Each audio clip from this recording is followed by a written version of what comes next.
Radio Lime News Update. നമസ്കാരം, lime news അപ്ഡേറ്റ്സിലേക്ക് സ്വാഗതം. വാർത്തകളുമായി ഞാൻ നിബിൻ. ആർട്ടിഫിഷ്യൽ ഇന്റലിജൻസിന്റെ സഹായത്തോടെ ഭക്ഷണം പാഴാകാതിരിക്കുവാനുള്ള സാങ്കേതിക വിദ്യ വിജയം കണ്ടു. നെസ്ലെ ഉൾപ്പെടെ യുകെയിൽ ഉടനീളമുള്ള വിവിധ കമ്പനികൾ AI സഹായത്തോടെ ഭക്ഷണം പുനർവിതരണം ചെയ്യുന്നത് നടപ്പിലാക്കുന്നതിലൂടെയാണ് ഇത് സാധിച്ചിരിക്കുന്നത്. ഫലപ്രദമായ രീതിയിൽ ഈ ടൂൾ ഉപയോഗിക്കുന്നതിലൂടെ ഭക്ഷണം പാഴാക്കുന്നത് 87% കുറവ് വരെയാണ് ഉണ്ടായത്. പൈലറ്റ് സ്കീം നടപ്പിലാക്കിയപ്പോൾ 700 ടൺ വരെ ഗുണനിലവാരമുള്ള മികച്ച ഭക്ഷണം ലാഭിക്കുവാൻ കഴിഞ്ഞതായി നെസ്ലെ പറഞ്ഞു. ഇത് ഏകദേശം 1.5 മില്യൺ പൗണ്ട് വിലമതിക്കുന്നതാണ്. യുകെയിൽ മാത്രമല്ല, ആഗോളതലത്തിൽ തന്നെ ഈ ടൂൾ ഉപയോഗിക്കുന്നത് പാഴാക്കി കളയുന്ന ഭക്ഷണത്തിന്റെ അളവിൽ ഗണ്യമായ കുറവ് വരുത്തുവാൻ സഹായിക്കും എന്നാണ് പ്രതീക്ഷിക്കുന്നത്. പല ഭക്ഷണ പദാർത്ഥങ്ങളുടെയും എക്സ്പയറി ഡേറ്റ് ചെറിയ കാലയളവിലേക്കുള്ളതാണ്. ഇത് AI സഹായത്തോടെ വിദഗ്ധമായി പുനർവിതരണം നടപ്പിലാക്കുന്നതിലൂടെയാണ് ഭക്ഷണ ഉൽപ്പന്നങ്ങൾ പാഴാക്കുന്നത് തടയുവാൻ സാധിക്കുന്നത്. വ്യത്യസ്തമായ നിർമ്മാതാക്കളുമായി നടത്തിയ നിരവധി പരീക്ഷണങ്ങൾക്കു ശേഷം അടുത്ത വർഷം മാർച്ചോടെ സബ്സ്ക്രിപ്ഷൻ അടിസ്ഥാനത്തിൽ ഭക്ഷ്യവിതരണ ശൃംഖലയുടനീളം ഈ സാങ്കേതിക വിദ്യ നടപ്പിലാക്കുവാനാണ് ശ്രമിക്കുന്നത്. എനർജി ബില്ലുകൾ ജൂലൈയിൽ 7% കുറയും. ലക്ഷക്കണക്കിന് കുടുംബങ്ങൾക്ക് സാമ്പത്തിക ഞെരുക്കത്തിനിടെ അല്പം ആശ്വാസം നൽകുന്നതാണ് ഈ വാർത്ത.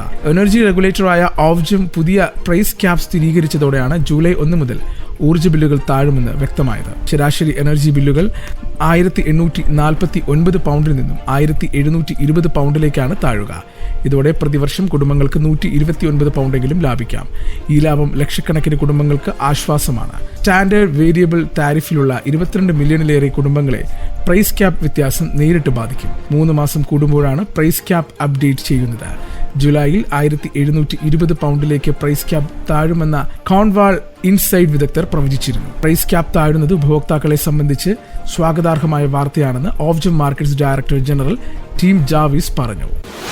കുടിയേറ്റ തൊഴിലാളികളെ ആശ്രയിക്കുന്നത് കുറയ്ക്കുവാനായി യുകെയിൽ വിവിധ തൊഴിൽ മേഖലകളിൽ സ്വദേശികൾക്ക് പരിശീലന പദ്ധതി. ഇന്ത്യക്കാർ ഉൾപ്പെടെയുള്ള കുടിയേറ്റക്കാർ സജീവമായ കൺസ്ട്രക്ഷൻ, എഞ്ചിനീയറിംഗ്, സോഷ്യൽ കെയർ മേഖലകളിലാണ് ബ്രിട്ടീഷ് പൗരന്മാരെ പരിശീലിപ്പിക്കുന്നത്.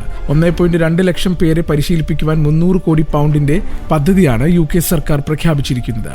തൊഴിൽ പരിശീലന രംഗത്ത് വലിയ വിപ്ലവമായിട്ടാണ് ഈ പദ്ധതി വിശേഷിപ്പിച്ചിരിക്കുന്നത്.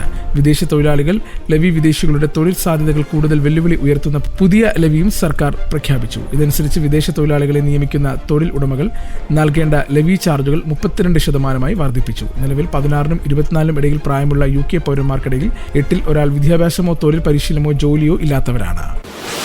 സ്ത്രീധന പീഡനത്തെ തുടർന്ന് NCP അജിത് വിഭാഗം മുൻ നേതാവിന്റെ മരുമകൾ പൂനെയിൽ ജീവനൊടുക്കിയ സംഭവത്തിൽ പ്രതികൾക്ക് സഹായം ചെയ്തതിന്റെ പേരിൽ കർണാടക മുൻ മന്ത്രിയുടെ മകൻ ഉൾപ്പെടെ 5 പേരെ പോലീസ് അറസ്റ്റ് ചെയ്തു. NCP നേതാവായിരുന്ന രാജേന്ദ്ര ഹഗാവാനി, മകൻ സുശീൽ എന്നിവർ ഒളിവിലായിരുന്ന സമയത്ത് കൊങ്കോളി ടോൾ പ്ലാസയ്ക്കടുത്ത് റിസോർട്ടിൽ താമസ സൗകര്യം ഒരുക്കിക്കൊടുത്തതിനാണ് കോൺഗ്രസ് നേതാവും കർണാടക മുൻ മുഖ്യമന്ത്രിയുമായ വീർകുമാർ പാട്ടീലിന്റെ മകൻ പ്രീതം പാട്ടീലിനെ പോലീസ് അറസ്റ്റ് ചെയ്തത്.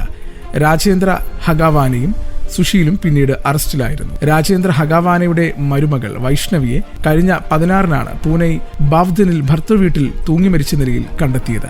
111 പവൻ സ്വർണവും വെള്ളിയും ഒരു ആഡംബര കാറും നൽകി വിവാഹം നടത്തിയിട്ടും ഭൂമി വാങ്ങുവാനായി 2 കോടി രൂപ നൽകണമെന്നാവശ്യപ്പെട്ട് ഭർത്താവിന്റെ കുടുംബം വൈഷ്ണവിയെ തുടർച്ചയായി പീഡിപ്പിച്ചിരുന്നെന്ന് യുവതിയുടെ മാതാപിതാക്കൾ ആരോപിച്ചു.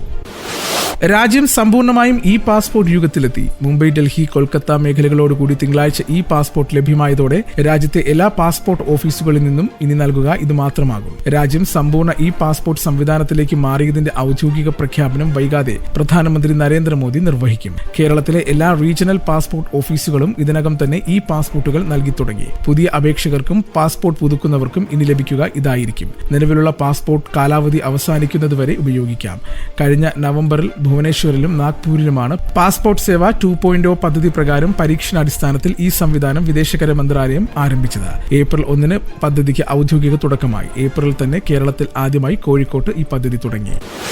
കേരള തീരത്ത് അറബിക്കടലിൽ MSC എൽസാട്രി എന്ന ലൈബീരിയൻ പതാക വഹിച്ച കപ്പൽ മുങ്ങാനിടയായത് സാങ്കേതിക പ്രശ്നങ്ങൾ കാരണമാണെന്ന് പ്രാഥമിക നിഗമനം. കാൽസ്യം കാർബൈഡ് ഉൾപ്പെടെയുള്ള ഹാനികരമാകുന്ന വസ്തുക്കളൊന്നും ഇതുവരെയും പുറത്തു പോയിട്ടില്ല. എണ്ണ പടർന്നത് നിലവിൽ നിയന്ത്രണ വിധേയമാണെന്നും കപ്പലിനുള്ളിൽ തന്നെ ഇന്ധനം പൂർണ്ണമായും ജൂലൈ 1-നകം നീക്കം ചെയ്യുമെന്നും shipping director general Shyam Jagannathan വ്യക്തമാക്കി. കേരള തീരത്ത് കപ്പൽ മുങ്ങിയ സാഹചര്യത്തിൽ പാരിസ്ഥിതിക പ്രശ്നമടക്കം ഉണ്ടാക്കിയ ആശങ്കകൾ പരിഹരിക്കുന്നതിനായി മാധ്യമങ്ങളെ കാണുകയായിരുന്നു അദ്ദേഹം. 27 വർഷം പഴക്കമുള്ള കപ്പൽ എല്ലാ രാജ്യാന്തര മാനദണ്ഡങ്ങളും പാലിച്ചാണ് സർവീസ് നടത്തിയിരുന്നതെന്ന് അധികൃതർ വ്യക്തമാക്കി. ഇനി കായിക വാർത്തകൾ. സ്പാനിഷ് ക്ലബ് റയൽ മാഡ്രിഡ് കോച്ചായി ചുമതലയേറ്റ സാബി അലോൺസിയോയ്ക്ക് പകരം മാഞ്ചസ്റ്റർ യുണൈറ്റഡ് മുൻ പരിശീലകൻ എറിക് ഡെൻ ഹാഗിനെ പരിശീലകനായി നിയമിച്ച് ബുണ്ടസ്ലീഗ ക്ലബ് ലെവർക്യൂസൻ. 2027 വരെയാണ് കരാർ. കഴിഞ്ഞ സീസണിൽ അലൻസോയുടെ കീഴിൽ ബുണ്ടസ്ലീഗ ചാമ്പ്യന്മാരായ ലെവർക്യൂസൻ ഈ സീസണിൽ ബയണിന് പുറകിൽ രണ്ടാമതായാണ് ഫിനിഷ് ചെയ്തത്. ഇന്നത്തെ പൗണ്ട് വിനിമയ നിരക്ക് 114.98 രൂപ. ഇതോടുകൂടി വാർത്തകൾ കഴിഞ്ഞു. കൂടുതൽ വാർത്തകൾ അടുത്ത ബുള്ളറ്റിൻ.